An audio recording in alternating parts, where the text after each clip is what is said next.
있다 왔냐 그랬는데 우리 호산나 찬양대가 그런 모습입니다. 어디가 있다 왔는지 오늘 이렇게 또 남성 파트 6분, 여성 파트 6분, 또 짝까지 맞았어요. 이렇게 해서 앞으로 뭐 우렁찬 소리는 아닐지라도 가장 화음이 맞는 정말 아름답고 하나님이 기뻐 받으시는 그런 찬양을 올려드릴 줄로 믿습니다. 너무 감사합니다. 오늘 앞뒤 둘러보시면서 사순절입니다. 주님의 고난에 동참합시다. 설교에서 은혜 받읍시다. 서로 인사합시다. 오늘 설교에서 은혜 받읍시다. 감사합니다. 감사합니다.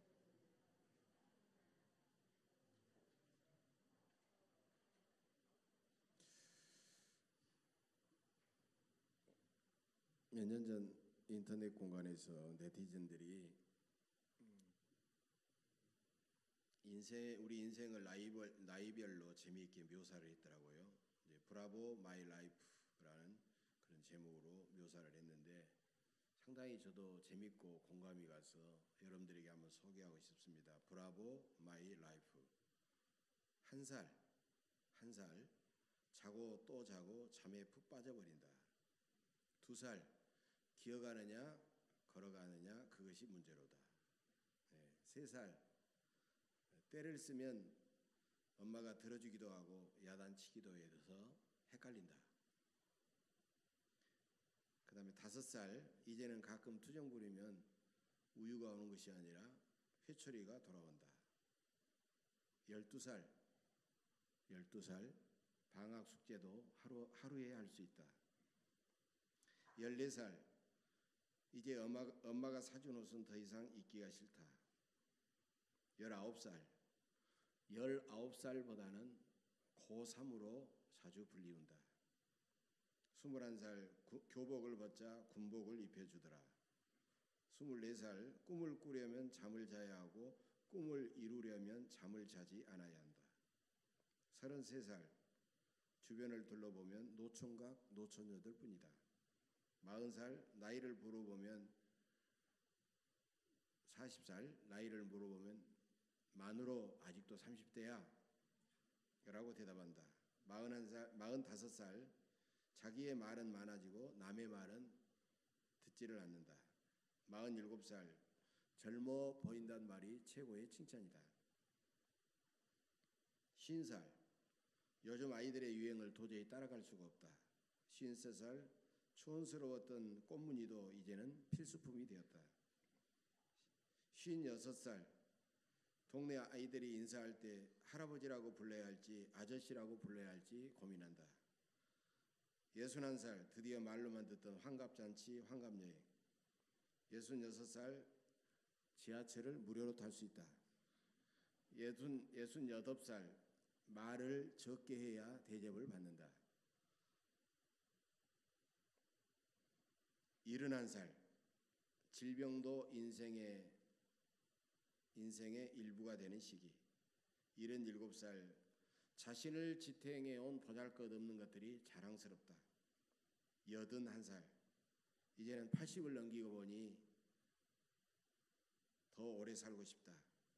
92살 안 그런 척해도 죽음이 두렵다. 100살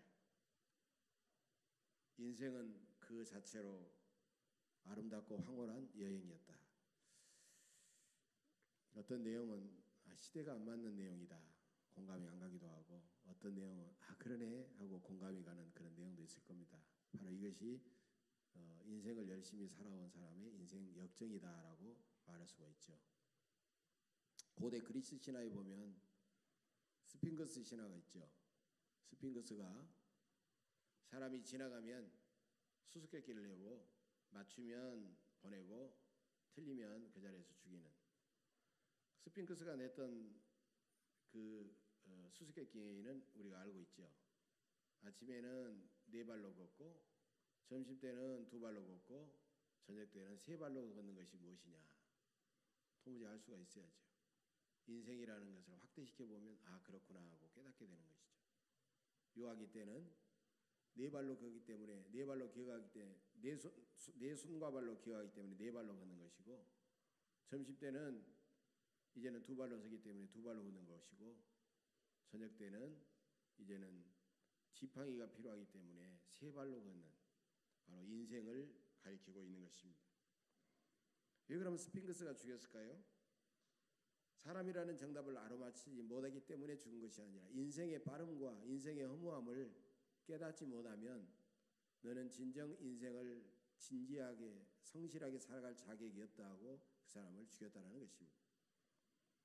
오늘 본문을 보면 히브리서 기자는 믿음의 사람들을 가리켜서 외국인과 나그네다라고 그렇게 말하고 있습니다. 여러분, 나그네는 단순한 여행객보다는 바로 여러 곳을 다니는 순례자, 돌순자 예배하는 예자예요. 우리가 성지순례라는 말을 쓰지 않습니까? 종교인이 그 종교가 있게 한 성지, 교주나 그들이 믿는 신과 관련된 가장 중요한 성지를 찾아가서 계속 돌아다니면서 거기에 사연에 맞게 예배하는 것이 성지순례입니다. 기독교인은 이스라엘 예수님의 발자취를 따라서, 터키 사도 바울의 복음전도의 발자취를 따라서 성지순례를 하게 되고요. 회교도들은 사우디아라비아 마호메트의 바로 메카 성지를 순례하게 되고, 유교 같은 경우는 산둥반도에 있는 공자의 그런 묘를 찾아다니면서 성지순례하겠죠. 여러분, 순례자가 성지를 순례하듯이 기독교인은 그의 본향인 천국을 향하여 평생 동안 거룩한 순례를 하는 사람이다라고 그렇게 말할 수가 있습니다. 그래서 기독교의 위대한 본연 철로 역정이라는 그 책이 있죠. 이 책을 썼던 존 버년이라는 분은 명설교자였지만 영국의 국교인 성공회에 의해서 설교 금지 위반죄로 12년의 형을 받고 감옥에 갇혀 있었던 사람이었습니다.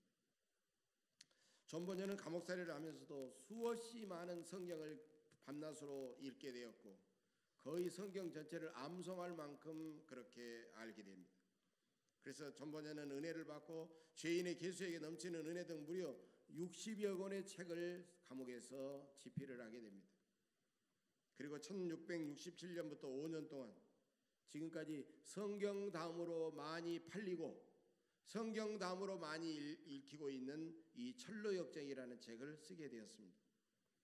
그런 이 책의 영어 제목이 더 필그림스 프로그레스입니다. 필그림스 프로그레스, 즉 순례자의 삶의 여정, 과정이라고 말할 수 있어요.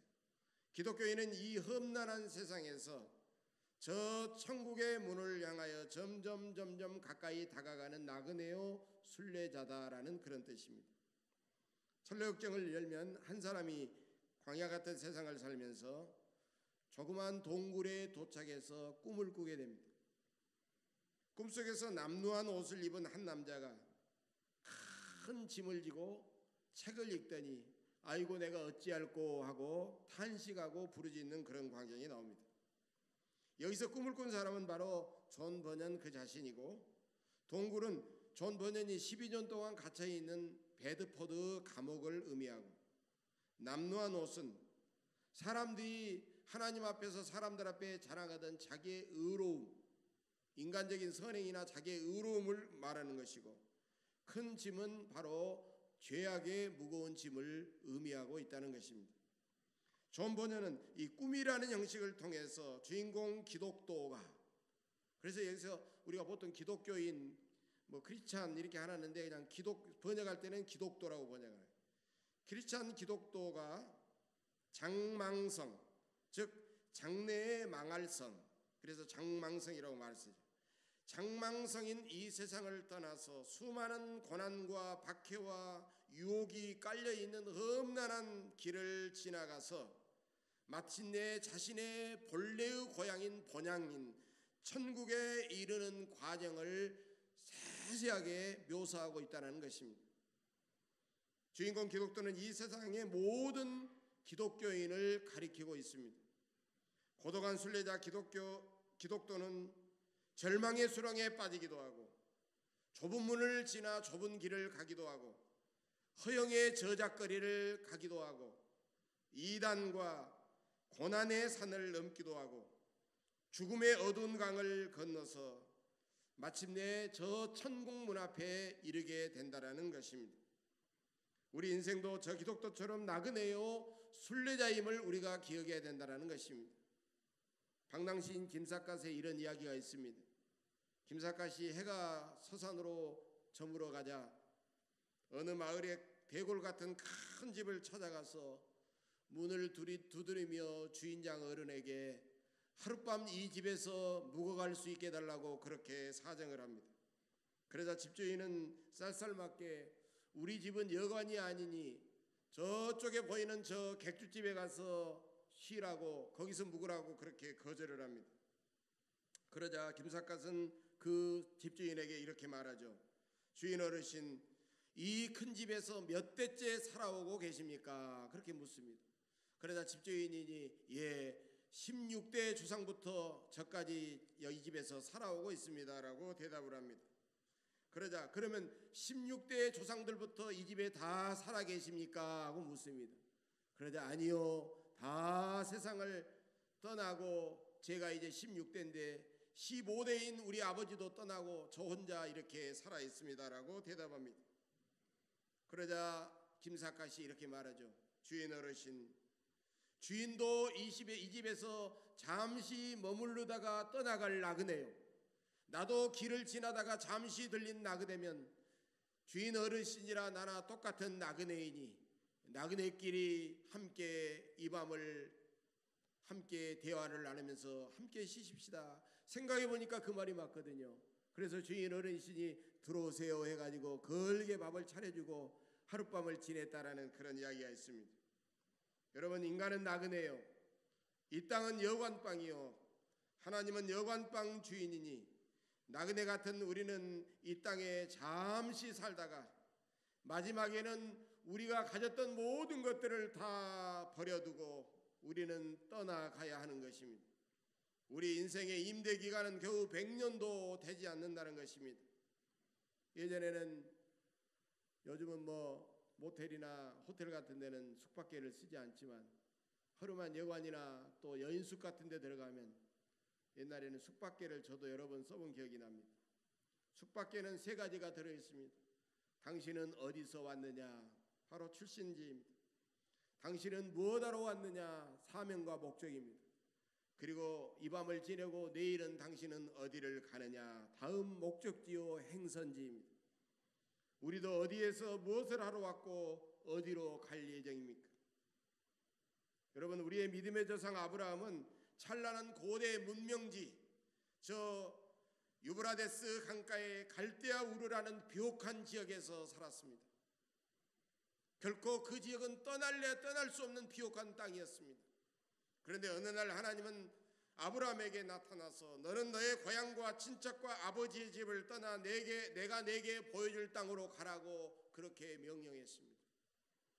어떤 사람이 그 비옥한 넓은 지역 그 좋은 땅을 버리고 하나님이 보여주실 미지의 땅을 향하여 나아갈 수가 있겠습니까? 그러나 아브라함은 유일하신 창조주 아버지 하나님을 믿었기 때문에 우상이 우글거리는 그것을 과감하게 떠나가지고 그는 하나님의 지시하심에 따라서 그는 길을 떠나게 됐습니다. 그래서 마침내 아브라함은 믿음의 조상이 되었고, 신앙생활이라고 하는 것은 이 세상에서 저 천국을 향해 가는 철로 역정의 삶임을 우리에게 보여주고 있다는 것입니다. 인생의 연륜이 많아지면 가정도 안정되고 자녀들도 잘 되고 생활도 부유해지면서 모든 것이 풍요로워지면 세상의 재미에 점점 빠져들면서 내가 천국을 향하여 가는 철로 역정의 인생임을 잊어버리고 이 땅에 푹 빠져가지고 때로는 죄와 짝하며 살아갈 때가 있습니다. 그럴 때 하나님은 이 세상은 내가 영원히 머무를 곳이 아니니 너는 저 본향을 향하여 나아가라라고 말씀하고 계십니다. 따라서 우리는 항상 이 세상을 떠나 저 본향을 향해 가는 철로 역정 인생임을 우리는 인정해야 된다는 것입니다. 그렇게 살지 않기 때문에 우리는 이 땅에서 크고 작은 일 때문에 쩌이도왕 싸우면서 하찮고 사소한 일을 쫓아가고 집착하다가 이 땅에서 어리석게 삶을 끝내버리는 사람들이 너무나도 많이 있다는 것입니다. 오늘이 내 인생의 마지막이라면 우리는 과연 부끄러움 없이 하나님 앞에 설 수가 있습니까? 우리는 과연 구원받았다고 하면은 천국에 들어갈 확신이 있습니까? 만약 그것을 확신하지 못한다면 우리는 무엇을 위해서 살아가고 있다라는 말입니까? 유교의 창시자 공자는 그의 제자들이 와서 이렇게 묻습니다. 공자님, 사람이 죽은 다음은 어떻게 됩니까? 라고 물었습니다. 그러자 우리가 살았을 때의 일도 잘 모르는데 죽은 다음의 일을 어떻게 알겠느냐라고 공자는 그렇게 덤덤하게 대답을 했습니다. 여러분, 이것은 세상의 모든 종교들이, 세상의 모든 종교를 만들어낸 창시자들이 얼마나 이 땅의 삶에 대해서 뿐만 아니라 죽은 다음의 일을 모르고 있는지, 그들이 얼마나 허무하고 불안전하고 불확실한 삶을 살아가고 있는지를 우리에게 보여주고 있다는 것입니다. 그래서 어떤 사람은 이렇게 말합니다. 유교는 깊이 들어가면 들어갈수록 더 완고해지고, 불교는 깊이 들어가면 들어갈수록 더욱 허무해지고, 기독교는 깊이 들어가면 들어갈수록 더욱더 기쁨과 감사와 소망이 충만해진다라고 그렇게 말씀하고 있습니다. 물은 바다에서 왔기에 다시 이 땅에서 개천을 따라가서 바다로 흘러 들어가고, 불은 태양에서 왔기에 다시 하늘로 올라가고, 사람은 하나님께로부터 왔기에 다시 하나님 앞에 죽어 그 영혼은 하나님 앞에 설 수밖에 없다는 것입니다. 그래서 바울도 빌립보서 3장 20절에서 그러나 우리의 시민권은 하늘에 있다고 분명히 말씀하고 있었던 것입니다. 오늘 본문에서도 그들이 이제는 더 나은 본향을 사모하니 곧 하늘에 있는 것이라, 하나님이 그들의 하나님이라 일컬음 받으심을 부끄러워하지 아니하시고 그들을 위하여 한 성을 예비하셨다라고 말씀하고 있습니다. 우리는 모두 하늘에 있는 본래의 고향에서 이 세상으로 하나님께서 보냄받은 나그네요 순례자이며, 우리 인생은 다시 하늘의 본향을 향하여 나아가는 철로 역쟁이 인생임을 기억해야 됩니다. 우리가 이 땅에서 잠시 살아가는 나그네요 순례자라고 하면은 우리는 나그네다운 순례자다운 삶을 살아가야 될 것입니다. 나그네는 잠시 지나가는 길에다가 결코 미련을 두지 않습니다. 길에다가 미련을 둔다면 그는 여행을 계속할 수 없기 때문이죠. 이 세상은 잠시 건너가는 다리와 같습니다. 지혜로운 사람은 잠시 건너가는 다리 위에다가 가득가득 보물을 쌓아두고 대골 같은 집을 다리 위에다가 짓지를 않습니다. 나그네는 잠시 지나가는 길에서 받았던 명예와 칭찬을 자랑하지 않습니다. 그 명예는 순식간에 다 사라져버리기 때문입니다. 그래서 바울은 주님의 십자가만 영원하기 때문에 나는 주님의 십자가 외에는 결코 자랑할 것이 없다고 그는 고백했던 것입니다. 나그네는 잠시 지나가는 길에서 무거운 짐을 욕심껏 짊어지지를 않습니다. 짐이 너무 무거우면 그 여행은 너무나도 힘들기 때문입니다. 욕심을 버리고 오히려 하늘의 영원한 본향을 위해서 이 땅에서 하나님이 기뻐하는 선한 사업에 아낌없이 투자하며 살아갑니다. 나그네는 가끔씩 길을 가면서 자신이 올바르게 가고 있는지, 자신이 선한 길을 가고 있는지, 자신이 성령과 동행하며 살아가고 있는지 가끔 물어야 되는 것입니다. 그래서 항상 자신의 분수와 자신의 삶의 좌표와 자신의 사명을 살피고 성령 하나님과 동행하면서 겸손하게 살아가는 것입니다. 나그네는 이 세상 사람들에게 당장 환영받지 못하고 그에게 영광과 상급이 주어지지 않더라도 조금도 낙심하거나 실망하지 않습니다. 세상을 지나가면서 잠시 누리는 환영과 영광과 상급은 영원하지 않기 때문입니다. 미국의 어떤 선교사가 아프리카의 선교사로 파송되어 아프리카 험한 오지에서 열심히 선교하다가 자신의 풍토병으로 두 아들을 먼저 천국에 보내고 아들을 보낸 슬픔을 견디지 못한 자기의 아내마저 먼저 세상을 떠나고 말았습니다.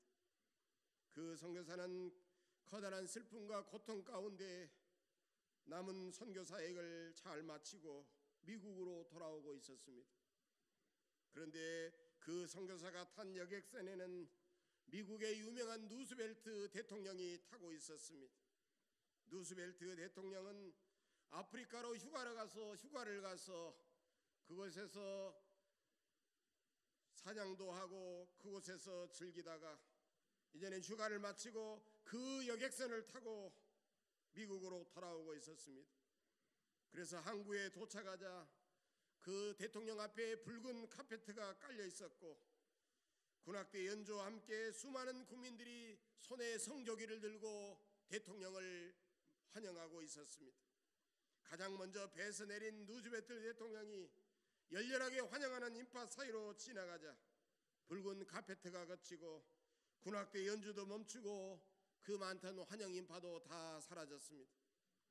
수많은 환영 인파가 사라진 다음에 그 선교사는 쓸쓸히 혼자 배에서 내리면서 이런 생각을 하게 되었습니다. 아프리카로 며칠간 휴가를 갔다가 돌아오는 대통령은 저렇게 수많은 사람들이 열렬하게 환영하는데 오랫동안 아프리카에서 선교를 하다가 가족들을 다 잃어버리고 쓸쓸히 돌아오는 나를 환영해 주는 사람은 하나도 없구나.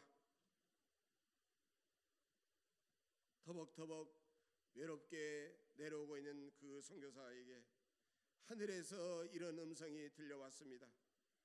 사랑하는 내 아들아, 너는 아직도 고향으로 돌아오지 않았다. 내가 하늘 본향으로 돌아오는 날 군악대 연주가 아니라 천군 천사의 나팔 소리가 울려 퍼질 것이며 붉은 카페트가 아니라 황금 카페트 위에서 내가 친히 천국에 먼저 와 있는 너의 아내와 두 아들과 함께 너를 직접 마중 나올 것이다. 사랑하는 아들아, 끝까지 참고 충성하라. 최고의 것은 너에게 아직 오지 않았노라.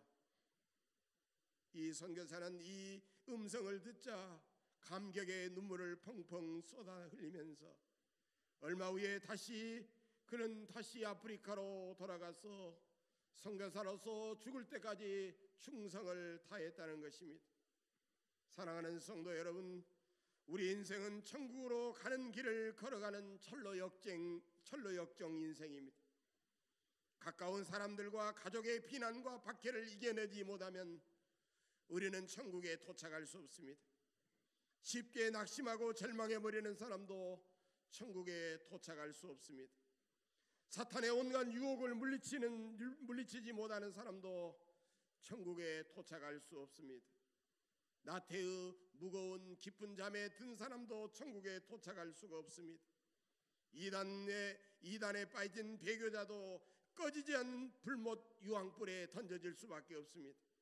세상의 허영에 미혹되고 세상의 모든 것들을 다 내가 이 땅에서 움켜쥐려고 몸부림치는 사람도 최후의 천국의 승자가 될 수가 없는 것입니다.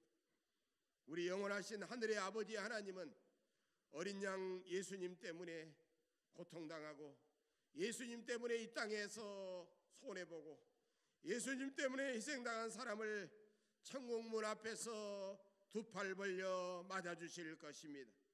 어서 오라 내 아들아, 어서 오라 내 딸들아, 내가 너를 위해서 영원한 생명의 나라를 준비했노라.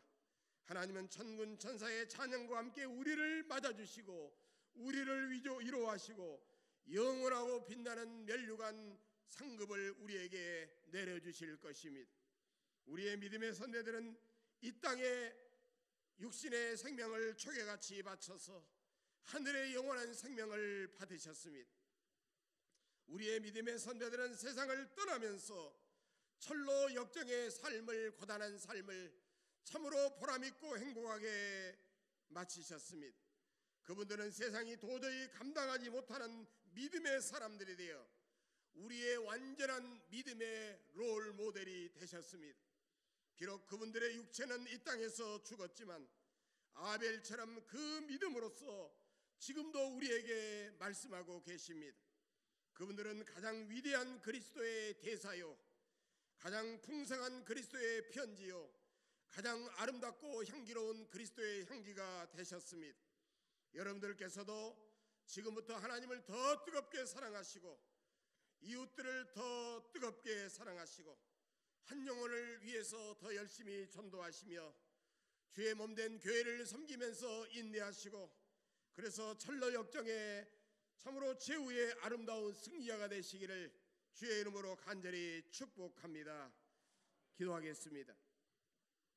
영원하신 생명의 아버지 하나님, 우리는 주님의 은혜로 구원받았지만 여전히 이 땅의 험한 세상 가운데에서 저 천국의 문을 향해 가는 순례자임을 다시 한번 깨달았습니다. 세상에 크고 많고 화려한 것들에 우리의 눈을 귀를 빼앗기지 않고 집착하지 않게 하옵소서. 우리의 현실이 힘들수록 더욱 주님만 사모하게 하옵소서. 우리가 영원한 생명과 하늘의 상급을 위해 우리 주님께 우리의 가장 귀한 것들을 과감하게 드릴 수 있게 하옵소서. 그래서 우리의 마지막 날 주님의 천성문 앞에서 주님의 얼굴을 배우는 우리 영혼의 모든 믿음의 권속들이 다 되게 하옵소서. 우리 주 예수 그리스도의 이름으로 감사하며 기도하옵나이다. 아멘.